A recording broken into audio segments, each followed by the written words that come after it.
Our next presenters are from LaGuardia's photography department.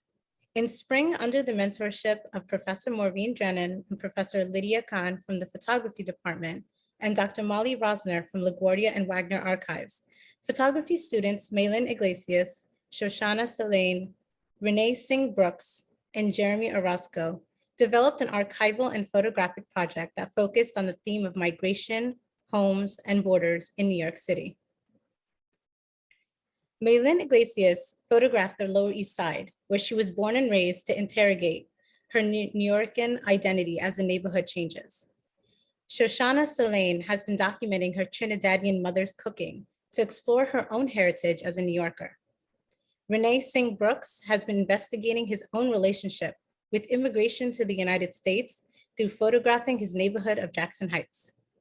Jeremy Orozco explores the lives of healthcare workers, particularly a group of Filipino nurses in Queens, through photographing the community they forged during their off-work hours. Hi, everyone. My name is Molly Rosner, and I am Assistant Director of Education Programs at the LaGuardia and Wagner Archives. Myself, Maureen Drennan, Lydia Khan are so happy to be part of this wonderful initiative and to have 4 photography students presenting their work to you today. Each of them were inspired by the LHI theme of migration, homes, and borders to connect their personal stories with archival research and their explorations of different neighborhoods and communities in New York City. Renee Singh Brooks will be our first presenter, and he will give you more details about this collaboration. Thank you very much, all of you, for being here. Thank you for putting together this project. My name is Renee Singh Brooks. I'm from Nicaragua's Caribbean coast, pluricultural, pluriethnic, plurinational region of the country. This project came to me as part of my time studying with the LaGuardia photography department. And it's a project in connection with LaGuardia Wagner's archives and in association with LaGuardia Humanitarian Initiative. As happened very often with these projects, we start with a particular idea, and as time goes by and as we are executing the project, we make different kind of connections. And one of the connections that I was able to make came through researching some of the visual images that we have in the archive, the Wagner archive, and connecting with other work I had done before in exploring my neighborhood, particularly the Roosevelt Avenue, 37th Avenue strip. And during the period of this project, I had been discussing with my daughter about identity. She was very concerned about me when Trump came into power. She was wondering if I was going to be deported and all of that stuff. And I was going through my own process of reflection about what it is to be an immigrant here in the United States, and what are the traces that we leave in the culture, in the environments where we live. This sort of combination of presence and invisibility that affects the immigrant experience here. On Jackson Heights streets, you'll often find street vendors. You'll find a vibrant intersection of cultures and communities. Of course, there are tensions, there are concerns, but you find moments of magic like this one. You find traces of faith, of commitment to something larger than one's individual experience.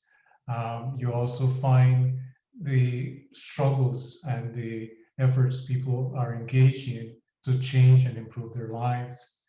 One of the things that came out of this process also was to be interacting with other ways of seeing. And the project, by the way, is called Ways of Seeing Jackson Heights. So I was able to see the way my colleagues look at their experiences and the way they are witnessing.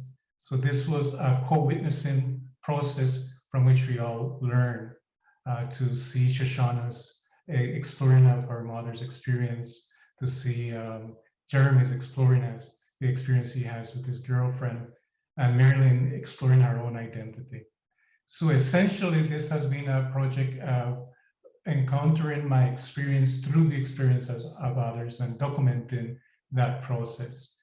There are issues that we discussed about while we were doing this that were technical, but this was essentially a process of a sustained conversation about who we are, how we sense ourselves to be in a common experience of the community, and identifying through this the possibilities of a different kind of American project, a project that is inclusive, a project that nourishes itself from the different stories that are meeting here and now.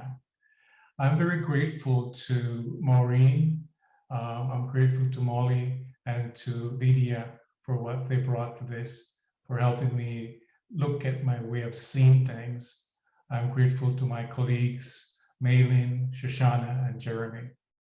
And I will now pass this on to Jeremy. Thanks, Renee. Hello, everyone. My name is Jeremy Orozco, a commercial photography major graduating in the fall semester. I'm very excited to share my work with all of you. My project name is Nurses. This project started off during the pandemic with a simple portrait of my girlfriend, Kiara. Kiara is a registered nurse from Cebu, Philippines. She and her friends, who are also nurses, allow me to photograph them during their off hours. I've always been fascinated with everyone in the medical field. It's definitely something to be proud of. I was quite lucky and very thankful that the nurses decided to allow me into their lives.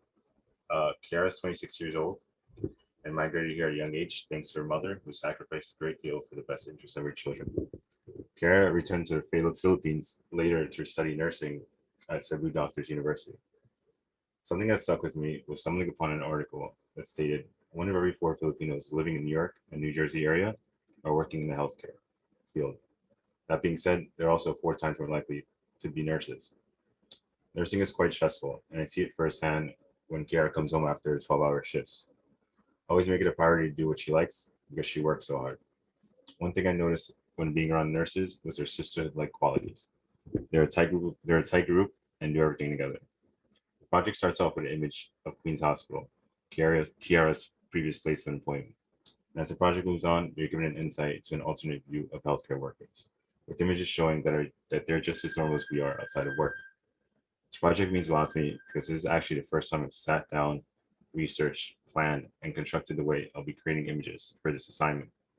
Although the pandemic has disrupted the flow of the world, I still make it a point to take an annual trip to Cebu, Philippines with Kiara. This assignment has made me take my work a lot more seriously when it comes to assembling a project, and has helped me mature as a photographer. I'm very excited for what's to come. This isn't the last time I'll be sharing images related to individuals in the medical field. I plan on creating a solid body of work to publish in the future. I wanted to say I'm very thankful for Maureen for reaching out to me with the opportunity to photograph for the LaGuardia Wagner Archives. As soon as I saw the email with the project details, I knew right away what I wanted to photograph. Thank you, Lydia, for helping me compose differently and assisting me with strengthening my work throughout the couple of months. And last but not least, Molly, thanks for being such great help when it comes to all things writing and research, which is something I tend to struggle with. And now I pass it on to the lovely Maylin Iglesias. Hi, thanks, Jeremy. Hello, everyone. Thank you for attending today's presentation. I'm so honored to be here.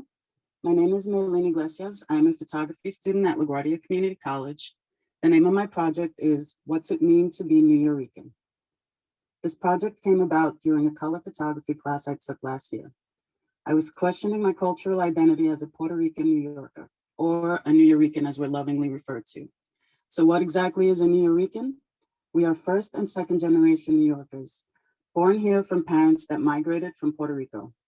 This body of work explores the joy, pain, and paradoxes of growing up New Yorican on the Lower East Side of Manhattan.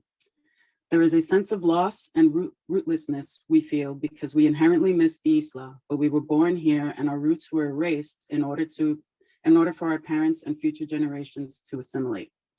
This is a work in progress. I plan on continuing to document the still changing face of the neighborhood and the remnants of the once vibrant New Yorican community. For decades, New York City has had the largest Puerto Rican population outside of Puerto Rico. I chose to focus on the Lower East Side, but our presence is strong throughout the 5 boroughs, specifically in El Barrio, the Bronx, parts of Brooklyn, and Queens. It's been great interviewing folks in the community and learning that the Lower East Side has historically been the doorway for immigrants arriving in America. Everyone has passed through this neighborhood. Russians, Germans, Irish, Jewish, Polish, I mean, everyone. They came, they struggled, left their marks, and moved on. So I began to wonder, is it time for Puerto Ricans to have made their mark and also move on? During the interviews, I learned many of our children aren't just moving out of the neighborhood, but out of New York completely, to places like Wichita, Kansas, Boston, Arizona, Florida, and some of our children have even returned to Puerto Rico. So many of our parents came here looking for a better way to support themselves and their families with the hopes that they would one day return to the island, but never made it back. So some of our children are returning home for them. It's been challenging making this work during COVID. Trying to find people to interview was difficult, but I was able to interview my daughter, Kayla Lavelle, about her sense of identity, as well as community activists, Power Malu, Lila Mejia, Jose Pepe Flores, and Alejandro Epifanio, whose ongoing work in the community and insight has been invaluable to this project. The biggest challenge was trying to select just 10 images, but thanks to Maureen, Lydia, Molly, the best mentors I've ever had, I was able to stay on track. I really just want to thank all three of you for your help and guidance. This experience has been life-changing for me, so genuinely thank you. And now for our last presenter and my fellow photographer, Shoshana Solis. Thank you. Thank you everyone for coming. My name is Shoshana Solin. I am a commercial photography student at LaGuardia. I will be graduating this June and I will be attending Brooklyn College to study filmmaking. I am happy that I got a chance to be a part of the LaGuardia Wagner Archive project. Thank you for the incredible mentors that I had guiding me throughout this project.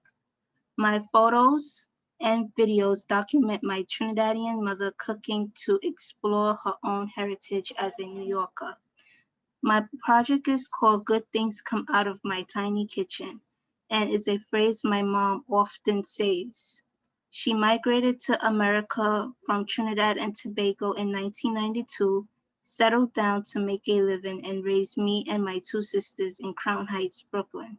When I first started this project, I questioned how I would be able to get it done because my mom usually doesn't like to have her picture made.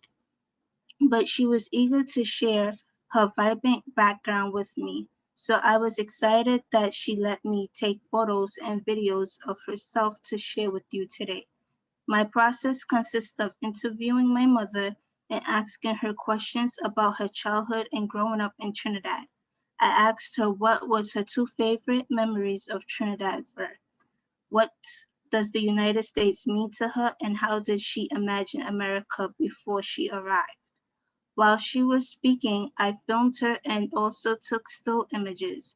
During our portrait session, she collaborated with me and gave me some good ideas. We respect and love that my mother was born in Trinidad because my sisters and I get to embrace and learn about the culture and listen to all her fun, exciting stories. My mother loves cooking and baking bread and often shares extra food with neighbors. Her mother, my grandmother, used to say, you should share any extra food with friends and neighbors because you never know who might need it.